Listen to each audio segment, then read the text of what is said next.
ایک 100 گھر تھا مدینہ شریف میں، 100 گھر، تھوڑی آبادی ہوتی تھی تو 100 گھر بہت بڑی تعداد تھی۔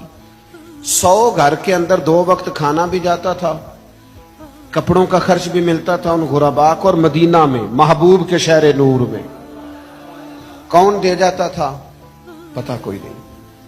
ایک نقاب پوش آتا، نام پوچھتے تو وہ ناراض ہو جاتا، پھر اچانک وہ کھانا آنا بند ہوا، سالوں آتا رہا، پھر وہ چیزیں بند ہوئی تو لوگ ایک دوسرے سے پوچھنے لگے تیرے گھر کب سے نہیں آیا؟ کہا 18 محرم سے۔ تیرے گھر کب سے نہیں آیا؟ 18 محرم سے۔ تیرے گھر کب سے نہیں آیا؟ 18 محرم سے۔ وہ جب ایک دوسرے کو تفصیلات بتانے لگے تو پھر غرباء نے مل کے کہا پتہ کرو 18 محرم کو مدینہ شہر سے کون رخصت ہوا ہے؟ تو پتہ چلا ہے مدینے والوں نے 18 محرم کو امام زین العابدین کا جنازہ پڑھا ہے۔